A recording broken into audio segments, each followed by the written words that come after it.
Hi, my name's Phil Craig.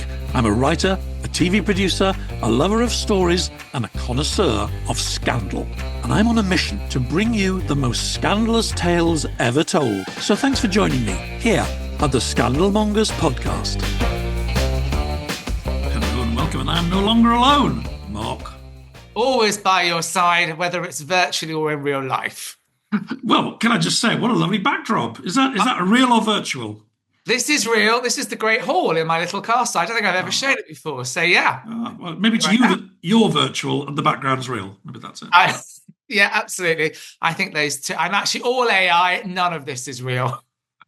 Well, very nice to see you. And we're going to do an episode together with the lovely Tiffany to talk about privacy. Yeah. Fascinating to find out her view on that, because actually where we are originally in this house would have been the only room in this house and everyone would have lived in it around that fire. So the concept of privacy when this was kind of constructed didn't exist. I'm interested to hear what she says around how it's kind of, developed through society and attitudes. Fascinating. Well, before we leap into that, people who don't know and only see you occasionally on here should know more about you and the fact that you've basically taken over Instagram, as far as I can see.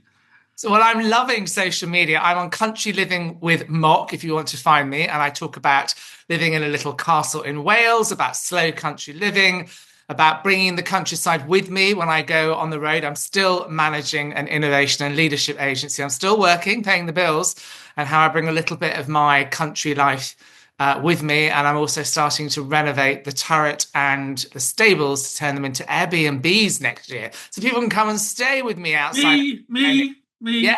Well, you've been nearby. You've been to Skinford Castle, which is literally, a couple of minutes away. Oh, right. Well, no, we love. Mok lives sort of on the Welsh-English border. Is that fair? Yeah. Marsh's Land. This, in fact, was at one point part of England. And this weekend, we had a ghost podcast come, and a medium said that there was a battle in our property and that there are people buried in the paddock. Who knew? Goodness me. Well, will you indulge me just for one moment? Because I do love to read the messages from the previous episodes and just update people on what's going on. And what is going on? Well, funnily enough, people have started to discover the old episodes. I mean, quite a lot of them, like it's doubled in the last couple of weeks. And I don't know whether it's the fact that the book's out there or the algorithm is smiling upon me. I mean, I don't know, but your show that you did and other shows in those early months. When I had no hair, I was bald. This is a ferret. This is a wig. When I first came on, I was bald as a goat. Mok's brilliant show on Dear Oscar, and other earlier shows, especially me on Diana and other things. People are just going to them, and I don't know why, but I'm very pleased. And if you're one of those people, thank you for joining us. Stay around. Some interesting comments. I will read a few out. No, I can't read them all. There's far too many. This is, I don't understand. Carolyn McGovern, hello, Carolyn, said, because I asked last week why it was we're getting better ratings. And Caroline says, WI has been raving about you and members are sharing your podcast. WI, is that Women's Institute? Fantastic. Look at you. You're a pin. Finally, the babe magnet I was always meant to be. I'm sorry, Women's Institute. I would never refer to you as babes, at least not unless I knew you a lot better. Look what they did to Tony Blair. Be very careful. Oh, goodness me. Okay, so Fiona Hill. Oh, gosh, where's it gone? Fiona Hill. Hello, Fiona. I'm not sure why you popped up on my feed, but I've subscribed. So that's nice. A new listener here, Mary J5593. Hello, Mary. Oh, yes, Shauna talks about you, and so I checked you out. That's Shauna K on the Vintage Read. So there you are. Maybe that explains the mystery of my sudden increase in popularity. Anyway, given that I'm a man trying to sell his book, it's a good thing for me. How is the book going? I mean, I see on your social media that lots of people are reposting it, talking about it. And I obviously I talked to you about it on the show here, but I genuinely enjoyed it myself. How is it going? It's going really well. And I've got some more really good gigs coming up, more speaking engagements. I'm doing Chalk Valley in June. The We Have Ways Festival, which is a big thing later in the year. I'm doing a little tour of Australia, which I'm very excited about. And a lot of podcasting, a lot of chat, a lot of chit chat. This is the fun part of writing a book, but I'm now actually sitting down to write the pitch for the next one. So. Oh, wow. Okay. Can you share anything or is it too early? Well, to be honest, I've got like 2 ideas in play and I'm talking to various people, so I'm not sure which way I'm going to go. Okay. Anyway, that's probably about enough from me. And privacy. It's an interesting one, isn't it? Because my career, I'm guessing, at the very beginning, at least when I was in, Panorama or places like that, it was kind of all about invading privacy, really. I mean, we said, oh, we're so high-minded, it's public service, we need to find things out. But I think Tiffany might think that trend in life has gone a bit too far. Yeah, I think particularly with social media, interestingly, I was at the Chelsea Flower Show yesterday with Sophie Conran, and I was talking to her about, her name and her amazing social media account. She's a real icon of mine. So I was delighted to spend some time with her at Peter Jones yesterday. And I asked her how she balances her beautiful Georgian home, and she shares it openly on Instagram. But where does the private start, and where does she is there a point where she says, I'm not making this public? Because where I am, we often get film crews or television companies or, media people want to come and photograph here. And I always say, you can do everything except our bed. That's the one bit that I just won't allow to go on television and media. And I asked her, do you have anything that's just Sophie? And she said, well, last weekend I had 750 people in the garden at a rare plant fair. Houses like mine are meant to be shared. And I think that's quite a nice way of thinking about the concept of public and private. She said, you might not see the mess, but these houses have been open ever since they were built, these stately homes, to the right people to begin with. But I love that idea. And I was thinking about that as we started to think about talking to Tiffany.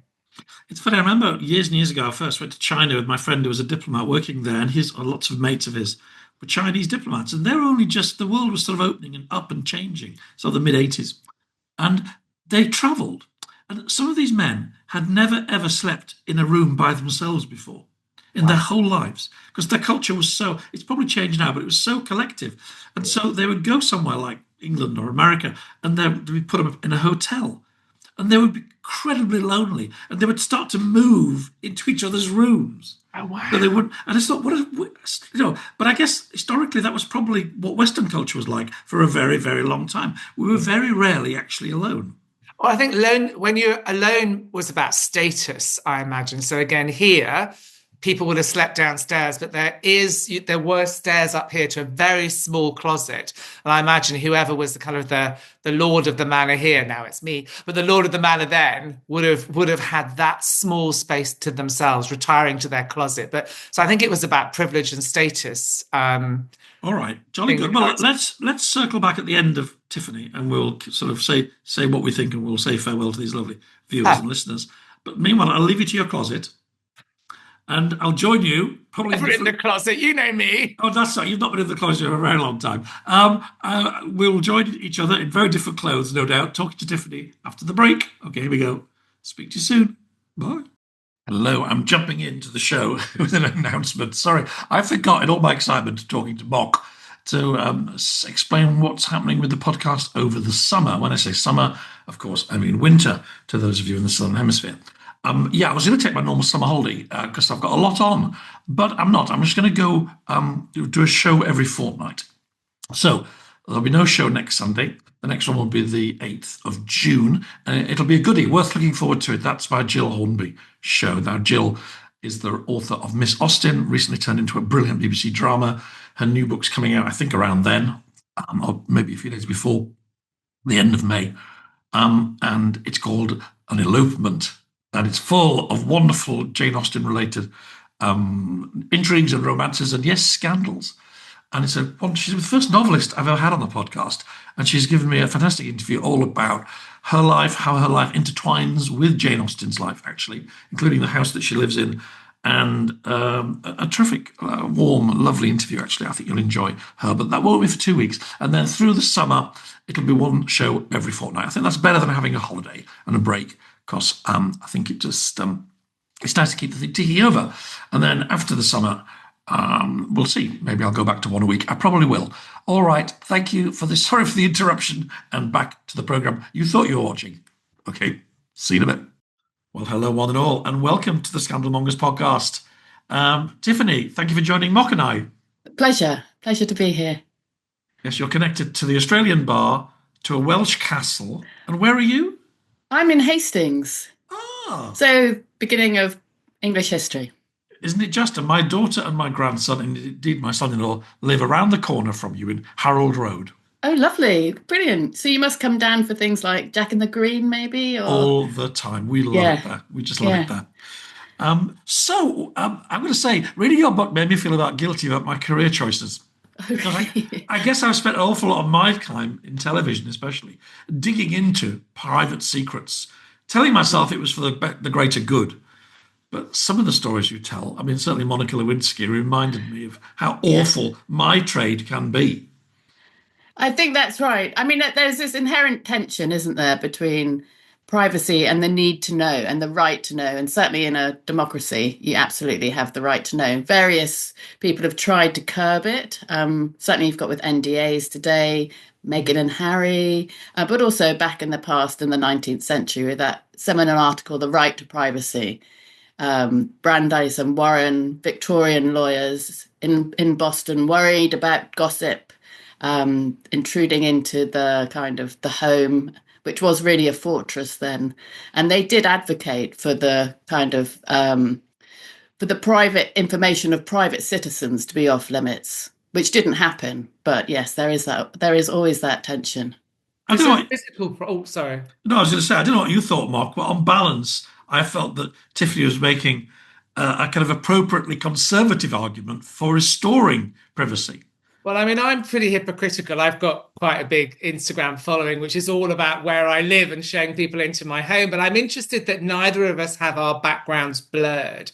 So we are actually letting people, even if you're watching this on YouTube, dear listeners or viewers, you are seeing into our homes. And I wonder if the idea of privacy, well, you talk about the idea of privacy evolves. So, the idea of actually having an inner life, an inner conversation, which gives you some sort of conviction to fight against the king or the church. Mm. And I wonder whether now the idea of the fact that you can see behind me here a bit of a picture of my late mother, a bit of a tapestry, an old piece, some William Morris walls. I can see your sofa and I can see the Australian bar. Whether or not we don't consider that private, and whether privacy now in the media age or social media age is changing again. I think what's really interesting about now is the way in which your private life is a commodity, and that you do have to kind of reveal it, even if it's pretty curated. I mean, a castle is not your bedroom. Yeah, but interestingly, in COVID, we all were. And I know I talked to CEOs who said that they would sometimes, before we got used to kind of teams and blurring backgrounds, they would face the wall with people they didn't know, and then they'd invite them into the room with people they did know, and we were kind of Oh, that's managing interesting. Yeah. technology. Yes, I mean, I think I am always surprised though, if you look at all the discussions that happen on YouTube, at just how people are completely relaxed about it. That is not heavily curated. The piles of paper. I mean, everybody does it in front of bookshelves, so that is moderately curated. But they don't seem to have that kind of sense of a different space, a physical and mental different space, that what happens behind closed doors is off limits. And I think we live in a culture where actually being authentic and being open about your private life and letting it all hang out is validated. And I think that's, with Meghan and Harry, that's the sort of trap they've fallen into, because they can't be, professional monarchs, if you like, with duties and charities, which they might have been in the past. They have to kind of constantly show, oh, this is how I bake my bread. And these are the terrible things that happen to me in my family life. But As a way of kind of, don't you go with Oprah Winfrey that says, I can be a public person, but I have the right not to be chased around, hounded, and to have some things that are just for me, my husband, my sister, my children. Isn't that a fair argument? I think it's a fair argument. The problem we have, I think, is that in a way, monarchs and public figures aren't validated on what they do. Right. They're validated more on they're showing their feelings and their kind of more kind of private foibles. And in fact, public figures today are pulled down for that. I mean, I talk about Bill Clinton in the book, and the Monica Lewinsky scandal is a kind of key point. I mean, obviously, she has no privacy. Neither does he, in a way. And the argument is that he's a public figure, and therefore his private life is important. But that would not have happened in, say, the 50s or the 40s. It's a big change. And now I think a kind of private transgression you can lose your job over that, which you wouldn't have done beforehand. And I'm not entirely sure that's a good thing. Gosh, I remember thinking of the Lewinsky story, how she was dragged unwillingly into the public realm, and I'd forgotten those details, that she never really wanted the story to come out, but she found herself in the center of a political maelstrom, and the people that had wanted to get Clinton for years suddenly thought, right, now we have it. And the terrible lack of solidarity from other women, prominent liberal women, towards her at the time is shocking. I mean, they use the sort of language that now we'd associate with, well, I don't know who, incels? I don't know. Yes. I mean, they basically called her a tramp. I mean, I think the interesting thing about the women, the feminists' treatment, people like Gloria Steinem, big feminist trailblazers, the way they treated Monica was like she was slightly trashy, that she was a tramp. They respected her agency, I think, in a way that maybe, in discussions around Me Too, that there's a very odd thing where a woman's agency, I think, isn't respected in the same way as it was during the Lewinsky scandal. But no, they trashed her. And you read the report now, the report after his perjury trial, and it's disgusting. I mean, it's very, all that kind of language of sex is right there in this kind of report, which was one of the first things to go on the internet. So this is when the internet really spread scandal. And it's done in the name of, the Republicans want it in the name of transparency. But it originally began as a scandal. It originally began with the Republicans going for him for Whitewater and sort of property deals. They couldn't get him on that. And because actually everybody does behave a little bit badly in their private life, Clinton's extreme, and in no way do I condone his behavior. But any of us, if somebody goes for us on our private life, they can probably find some dirt, and that's what they did. And I think it's also that time, that 1990s, a very bawdy time, not bawdy in the kind of old sense, but the culture is very, very. This is sort of a discussion that happens in the public realm, very much around sex, and there's all these sort of books, and women in particular are talking very publicly about sex. And I think they talk about it really in terms of a kind of freedom. And I think that's also changed slightly as well. I was determined to go all the way back to the beginning and talk about the Reformation and all the other great things you have in your book. But actually, the 20th century stuff is really interesting. And one thing I'd forgotten about that I really enjoyed in your book was you really put a lot of emphasis on the Kinsey Report. Yeah. And I hadn't appreciated what a seismic thing that was. Do you want to talk us through kind of what it did and why it was so original? Yeah, well, Kinsey was originally a WASP specialist. So and he was teaching early on in sort of 30s and early 40s at universities. And that already, his classes were different. So they weren't moral, they were scientific. And he started sort of applying biological analysis to the human being. So remember that sort of the Desmond Morris as well. Human beings are animals and we shall treat them accordingly.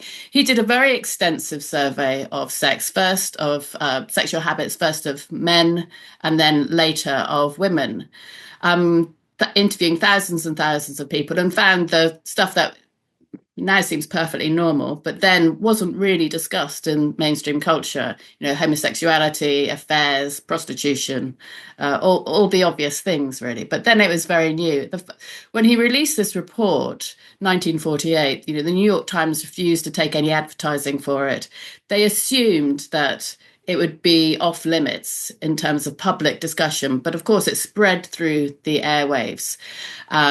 It became the subject of kind of popular culture. Libraries had to stop kind of accepting requests for it. It was so popular. There was a huge public discussion about sex. And I think what was interesting was that it sort of showed that, people were happy to talk about their private lives if it's a kind of scientific gloss. Mm-hmm. And so the sort of surveyors and the scientists going into the private realm, which is effectively what he did, was accepted. And I also think there was probably a change in the culture around what was considered normal and what is considered abnormal. In fact, one of the only people to complain about it was Mae West. Now, Mae West is well known. I think she'd been done for obscenity. That blonde bombshell had always had really good kind of one-liners about sex. There's certainly no Mary Whitehouse, who came later. But I think she did object to the objectification of intimate relations in the public realm.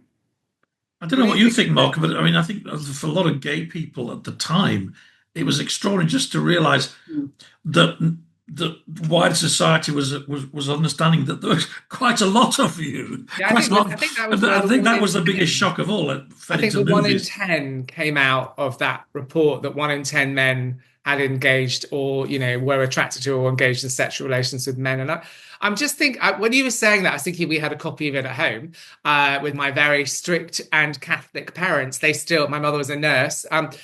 That whole idea around what was and wasn't acceptable, what words going through my head were like judgment and shame. And then the ex-Google CEO saying, if you've got nothing to hide, why do it? And I just wanted your comments on that whole idea about how much privacy is defined by judgment, shame. Even that comment, if you've got nothing to hide, there's a judgment within that. What do you think about judgment and shame and the role it plays in privacy? I think we all have something to hide. And it's not always because we're doing something wrong. I mean, I think the private realm does sort of mask sometimes our worst selves, but it's important that we have that ability to be able to kind of close the curtains.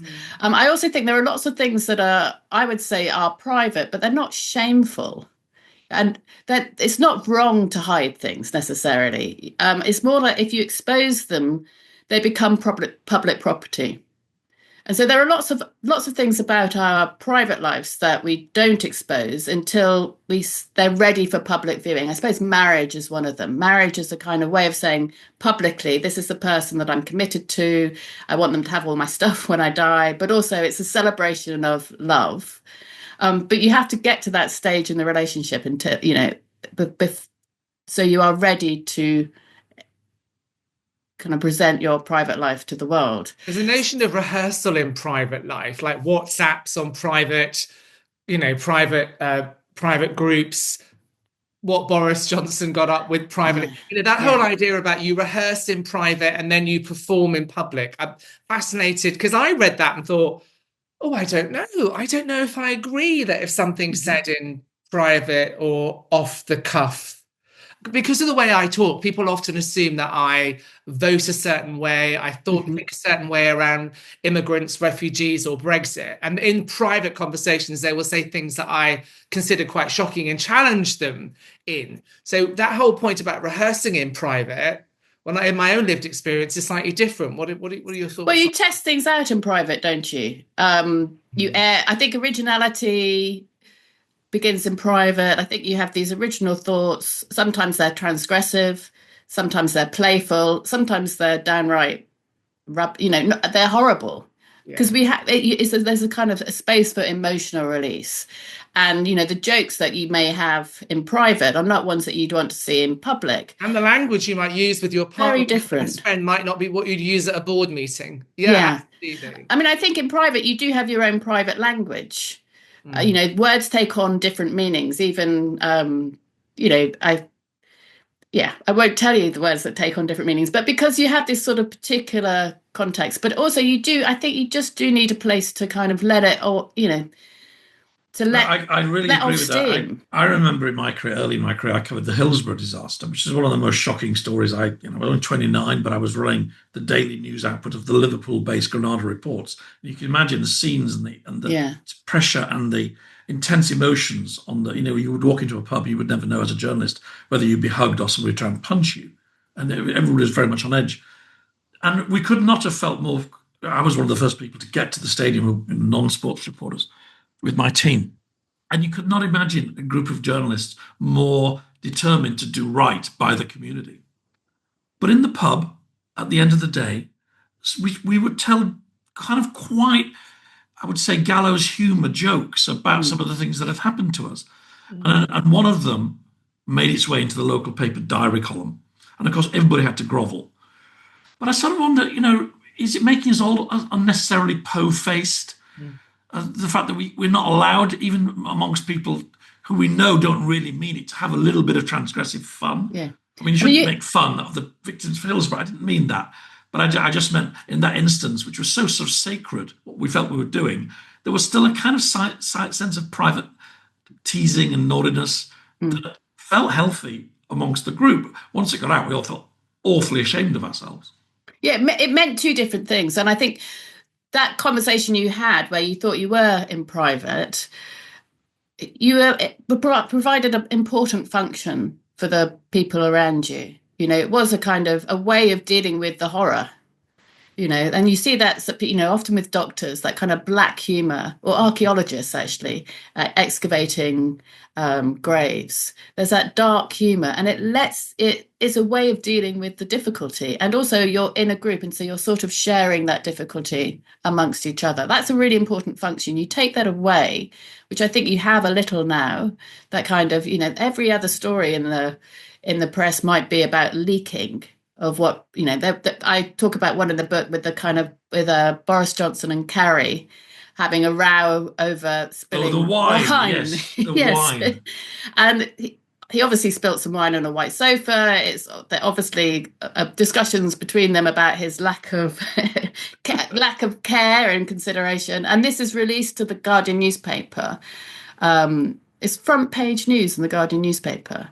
But what happens when you can't have that private space? It means you can't actually be authentic with each other. You're always looking over the shoulder. Everybody's listening out for something that might be a horrible thing to say. And I think that probably then does have an impact upon the way you think, which is why I think privacy does sort of begin in the mind, and the ability to be a kind of think freely and discuss it within a small group. And then either it's a place where you've refined your ideas or you've just let off steam. Well, this is such a fun. I'm throwing away my plans to talk about the bloody Reformation. Yeah, forget Martin Luther and Thomas More. What are you saying? I just remembered another story which I think is so interesting. Remember the famous story, Angela Raina, now Deputy Prime Minister, supposedly drinking with her friends in the Commons terrace, making a joke about crossing her legs while Boris Johnson, back to Boris again. Yeah. So she would flash him and he would put him off. And the story's perfect because it sort of sits exactly at how we think about Boris Johnson, that he would probably be attracted by that sort of flash. And it's incredibly misogynistic, so it's perfect for the tabloids. It's a perfect story. And I can absolutely imagine Angela Raina, after a few glasses of wine with her friends, making a bit of a giggle, a joke about that, and maybe exaggerating a bit, but it's fine.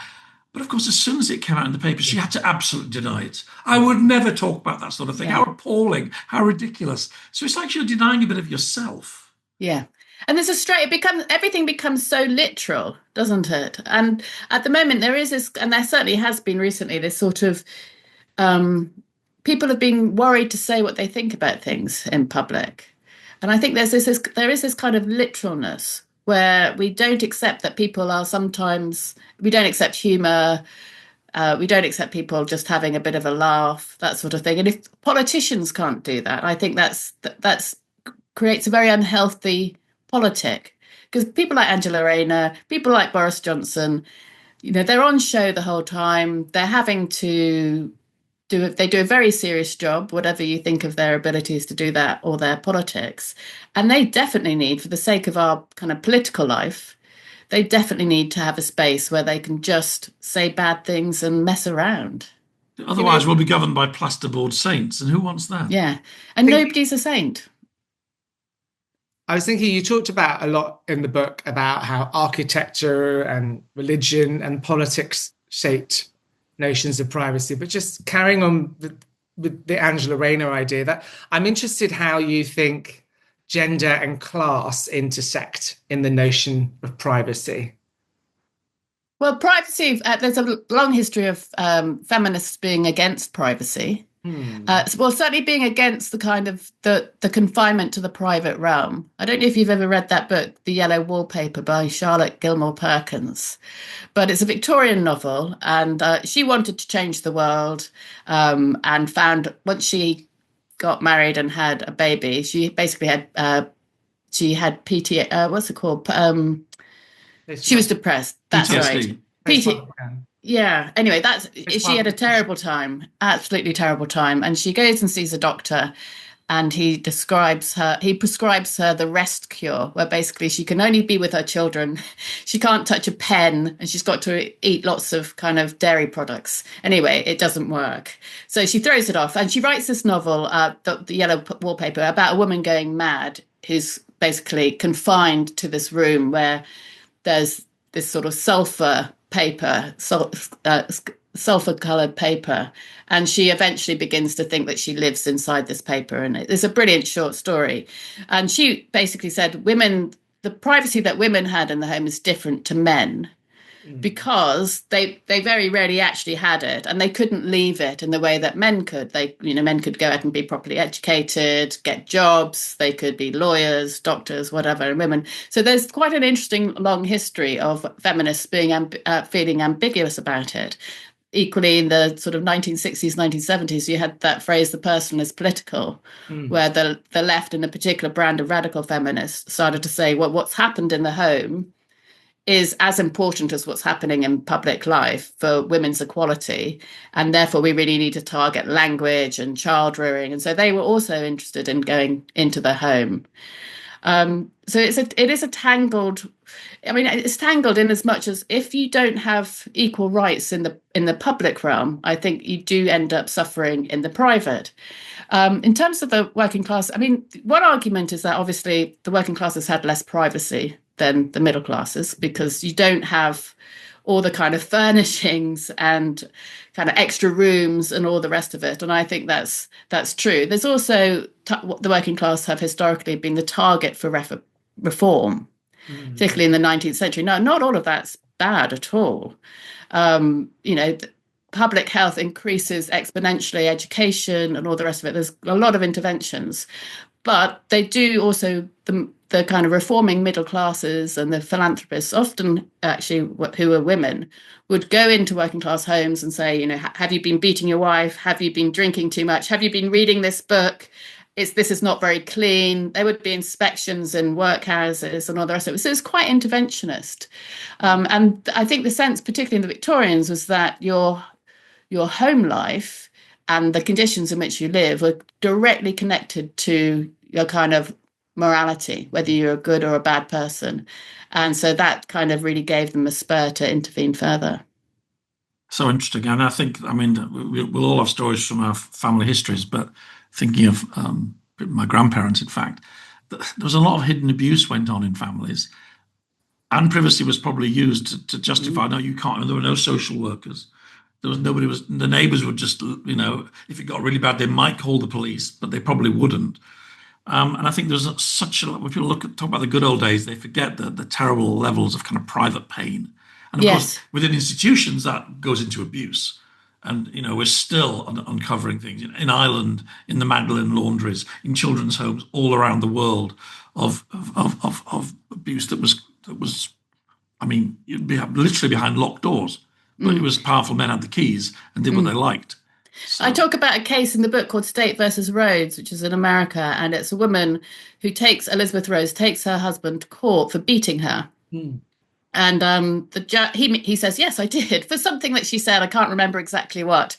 And the judge finds that, yes, he did beat her. There was no uncertainty about that. But because it's his wife, he would not be ruling against the husband, because basically intruding to the private realm was a greater risk and would turn a private trifle, he says, into a public matter and fix it. It's almost like once it becomes public, then it would define the relationship. And so they very much do kind of keep the door closed and the curtains closed. I think it's interesting, in the Victorian period, you were talking about shame. There are lots of things that people did behind closed doors, which were then considered shameful, unnatural crimes, etc. And I think privacy then, whilst it was also a cloak for abuse, was also a cloak for freedom. Because so long as you did it behind closed doors and you behaved a certain way in public, you actually had a certain degree of freedom. And it's very interesting. I mean, I write about John Stuart Mill and his relationship with Harriet Taylor, of which we don't know actually a lot of the details, but it was a very public and well-known affair. You think, well, this is this is in the Victorian age. And I think, somebody like Oscar Wilde as well, what he's doing is illegal. And it's only when I think he pushes it too publicly that he gets into the trouble he does. So we're all hypocritical, though. We all want to see everyone else's private life, but hide our own. But I can take it back to the Reformation there, because that notion of the public and the private, you chose to start there with, Martin Luther and Thomas More. Why did you start there? What was the catalyst? Because it was already changing. This was wasn't it? Well, you asked earlier about rich people and working class. There was, for the rich in the medieval period, there was no privacy. They may have had huge castles, but their private life was very much on show, and it was a sign of their power that they did. Because they were. You read about sort of queens, for example, giving birth in semi-public, and all that sort of stuff. Yeah, exactly. And so, the morning dressing is a very public thing. So I thought, well, it can't just be changes in property. Where does it come from? And I think if you think about sort of some of the early instructions were along the lines of do nothing in private that you wouldn't do publicly.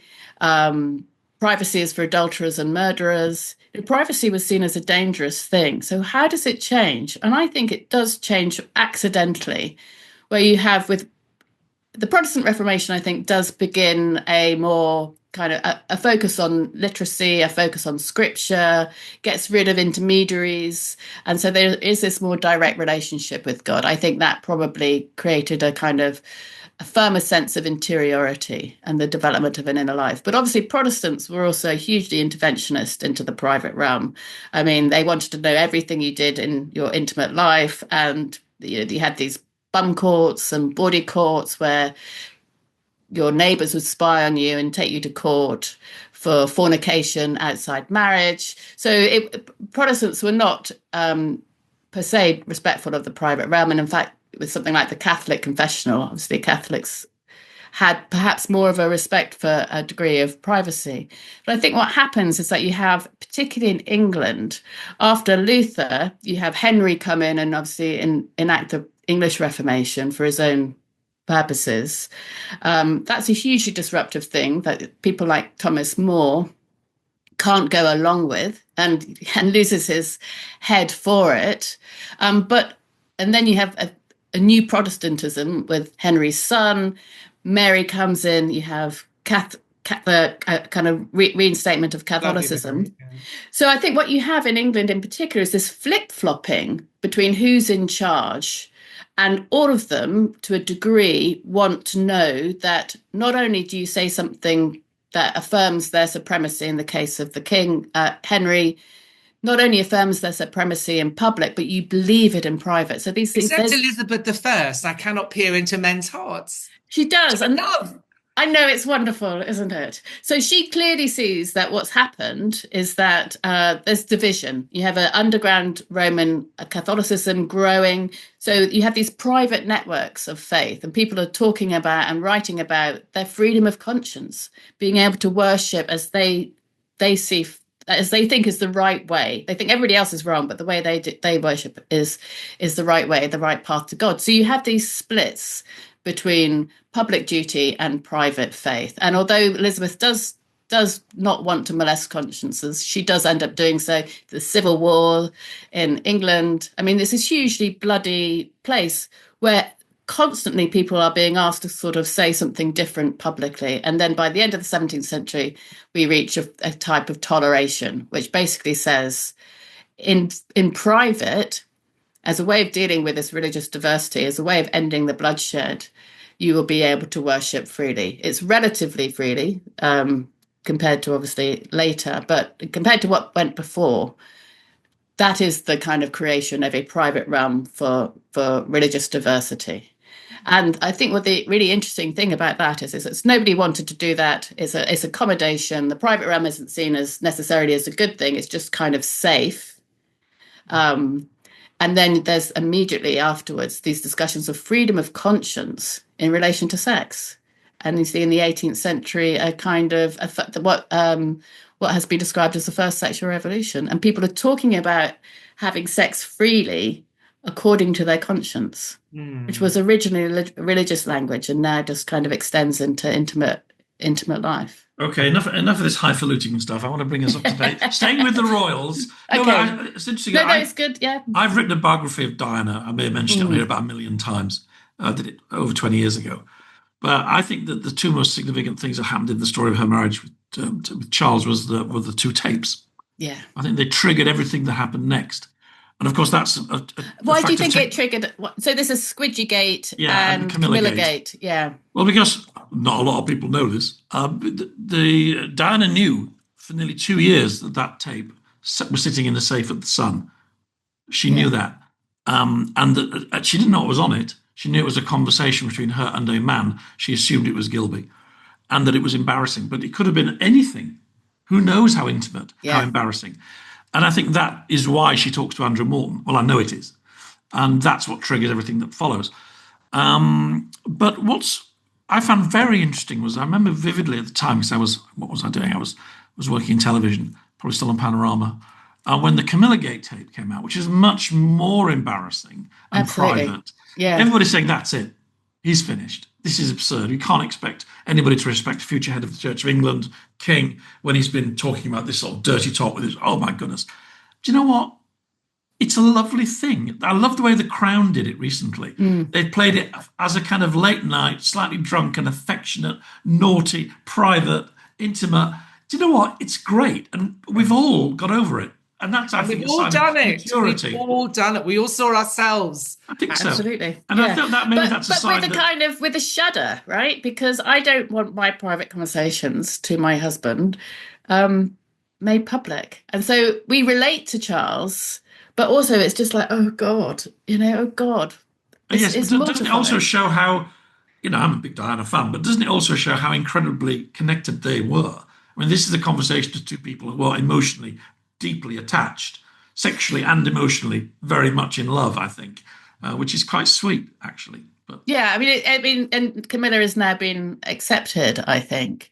Though it certainly humanizes him, which is probably one reason why people do use their private lives to kind of improve their image. But it can. You don't have much on phone hacking in the book, which is slightly surprised. I don't. Yeah, no, it's one of those things where I look at Margaret and Princess Margaret and Captain Peter Townsend as a key moment, which is when you have the discussion, when news of their affair becomes public in the international press. The British press wait, 10 days, 2 weeks before they publish it, which I think is a really interesting kind of pivot point, really. Just sort of pre-tabloid in terms of the way we would understand it with the news of the screws and all the rest of it. And also a key point between elite ideas and public ideas. So the elites at that period, when they discuss Princess Margaret's marriage, potential marriage to Captain Peter Townsend, in this poll by the Daily Mirror, which basically says, should she marry him? I mean, really tame. Should she marry him? She loves him. And the public, like, oh, yes, absolutely. Let the girl go have her prince. But after that, there's a big discussion in Parliament about a right to privacy, because people see the press as intrusive. Not that they are uncovering things that are untrue, but they are intrusive. I didn't talk about phone hacking because although it's important, and I do try and make the point at the end of the book, there's like you have to have a free press. I don't think it's as important as other things. And so I had to make a decision. So although I think although I do use the Paul McMullen quote, which is what he says in the Leveson report, which kind of came after some of the phone hacking, which is privacy is for pedos. Ultimately, nobody needs it. It's just the space to do bad things in. But then, it played out so horrendously for Catherine, the Princess of Wales, didn't it? When she literally said, "I need to take a little bit of time out," and she was dead, she was divorced, she had a body double, she was seen at a farm in Windsor. Poor woman was ill, and she didn't want to discuss it, and presumably protecting her children, she's a mother. Clearly, they're a mother and father first, those sorts of things. I confess on this podcast, Andrew and I did that. And I felt bad. The one thing we've done in the whole history of the podcast, I felt really bad about. So we were sucked into it. So when she went missing for about a 3 weeks. About a month. She just disappeared, you know. Yeah, absolutely. And because she wasn't, it's interesting. Margaret wasn't allowed to have her private life and have her prince. Catherine, as I keep saying to Phil, she's not Kate, she's Catherine. Catherine isn't allowed to have her private life, perhaps because her and her husband have seen what happened to her father-in-law and, you know, her father-in-law's first wife that could have been her mother-in-law. They've, you know, but it's backfiring on them. They just don't have the right to it. Yeah, no, I felt terrible for her because she's dealing with something momentous and she's not able to do that in private. You know, for whatever reason, you don't want to kind of show yourself for 3 weeks. If you're sobbing or if you're happy, I mean, you know, whatever's happening, you need to be able to do that. And yet she was not permitted. You had all these online conspiracy theories, as you say, that she was dead, that there was something wrong. The idea that she might want to people knew she'd had an operation. Yeah. So they, you know, it wasn't as if they didn't know anything. They knew she was recovering from something. But it reminded me slightly of when David Bowie died, probably about 10 years ago, I think. And he'd had cancer, he'd had terminal cancer, but he didn't tell his fans. And when the news broke, there was this sense of absolute outrage. Like, well, of course, how dare you withhold that from me? And there is this sense, that if you are hiding something, then there really is something wrong. And I think that probably places immense pressure on the royals, in particular. I think she's in the press today talking about how this is Kate or Catherine. Catherine, please. But the very fact that the very fact that she is often called Kate shows in a way that they present her as a kind of an ordinary person rather than a future monarch. And I think there is an interesting thing about the royals, which is, I mean, if you look at the kind of portraits of the royals in the past, like, I don't know, there's that amazing picture of Elizabeth, the painting, and she's got all these jewels on her, or you have the staff. You know, we don't see the royals like that today. They have to kind of appear to be ordinary, but it does mean that then their private life is completely up for grabs. It's interesting. I'm not going to say the name, but I worked for a retailer once, and it was in Kensington, and the security staff had pulled together footage of Diana shopping for shampoo. Okay, yeah. She's literally walking around the shop, doing like anyone. And I remember them sort of, you know, showing it. Go, oh, look there, she's buying Head and Shoulders, whatever, you know, la la la. But we're all, and I watched it. Go, oh, look at that! Oh, look there! Oh, she's picked that up. Why are we obsessed? Yeah. Why are we obsessed with private life? That would be my last question to you. Why are we? No, it's a really good question. I mean, I think there's probably always been an interest. I mean, I just think there is. We're naturally curious about people's private lives. So I think that's kind of universal across time. But I also do think that, I mean, Diana, for a start, was very good at she was a queen of people's hearts, wasn't she? So she was very, very adept at kind of bringing her not just kind of by talking about her kind of problems in her marriage and the fact there were 3 of them and all the rest of it. But she was very adept at the emotional language of the kind of late 20th century. And I think that there has been this change in the way that our culture treats public figures, which is their achievements are no longer seen as important. And so there's that kind of, you know, demotion of public figures. And they're pulling them down, and an obsession with the private. And I think you can see that sort of, I'm always interesting about sort of the reality television programs, right? And how there is only private life that's on display. And you never have, the household, whether it's Big Brother or Castaway, never has any information available to them about what's going on in the world. So it's a very odd kind of demotion of serious matters. And I think in the past you would have had probably the other way around. So public figures, we would have just heard about their great achievements, you know, writers and all the rest of it. But now we've become obsessed with their private foibles. And I I think now have this image of personal brand. So you can then, by uniting your personal brand and bringing your private to the public, monetize it and sell jam or whatever you want. Sell jam. But why?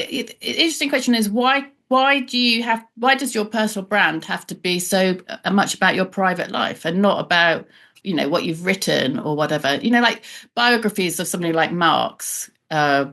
Karl Marx would once have been all about his capital or his relationship to the working class or his relationship with Mill, i.e. his kind of political ideas. But now it is all about how badly he treated his wife or so. And I think, Phil, you were talking about the way in which privacy disguised abuse in the family, and certainly that's true. But I think we've now flipped over to assume that what goes on behind closed doors is so bad it constantly needs to be opened.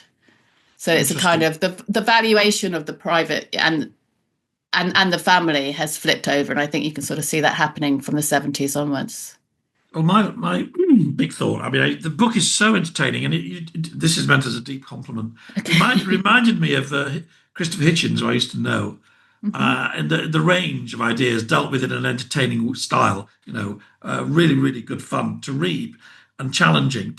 But did you set out with the intention of concluding it in the way you do, or did your opinions change as you researched it? I set out because I was really interested in this kind of radical feminist idea of the person as political and what that did to both the private and the political, sort of flipping them over. I assumed I would start in the Victorian period because that's when you had all these big debates about privacy, and I assumed there would be a bit more about technology. So as you know, you start a book, you get a contract, you think, right, and then it all goes either terribly wrong or terribly right. I didn't know I was going to start it with the Reformation or the religious wars. It just didn't strike me as important. And the end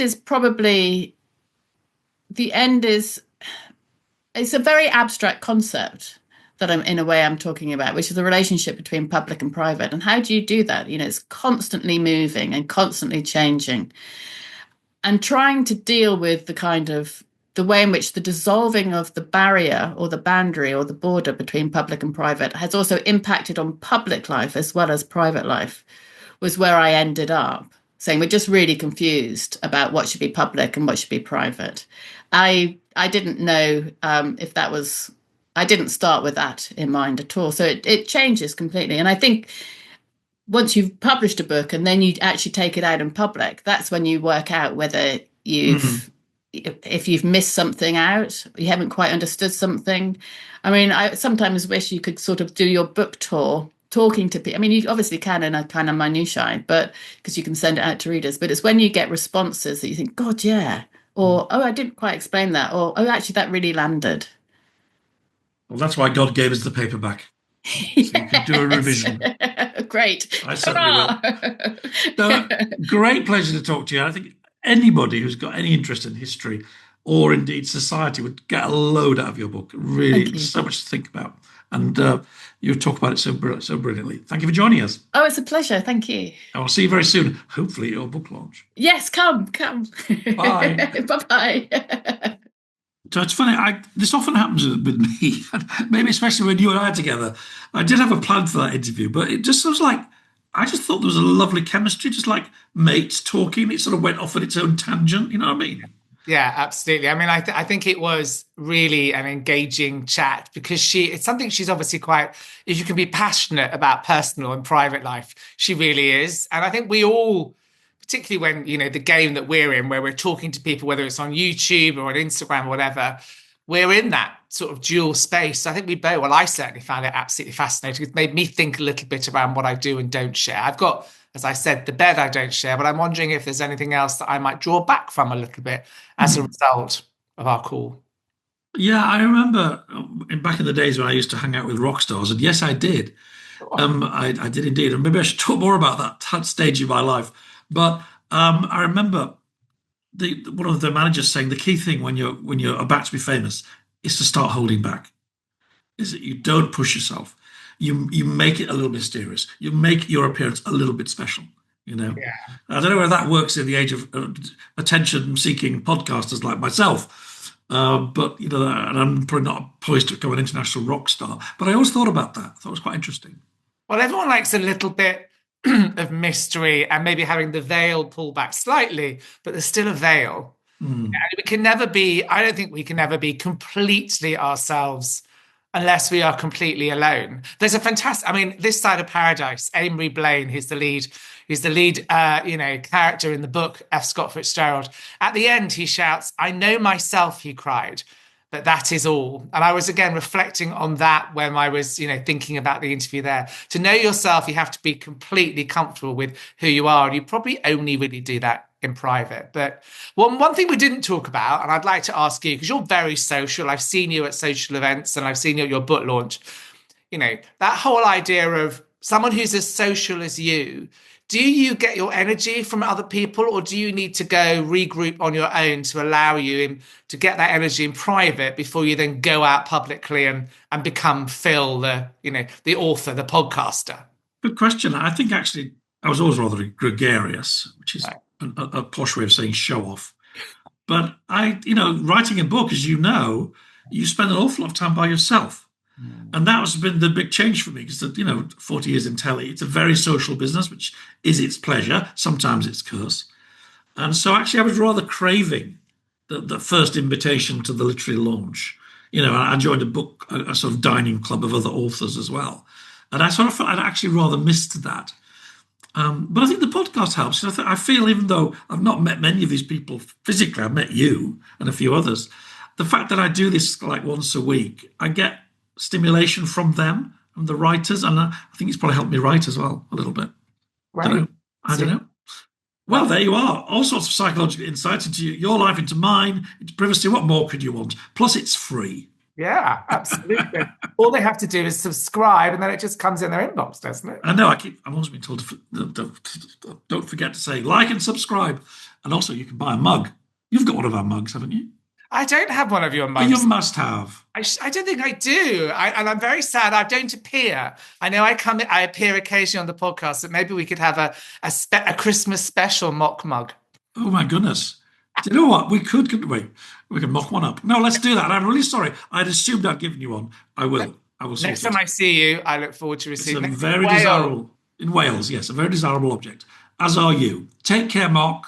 Thanks for everything. Bye. Hanging out with you. Bye. This has been a Podcast World production. If you want to contact me, write to team@podcastworld.org, placing Scandalmongers in the heading, or you can reach out via the social media links in the show's bio. And if you've enjoyed this episode and you want to support the show, please consider taking a few seconds to hit the donate button found just below this video. Many thanks, and see you next week.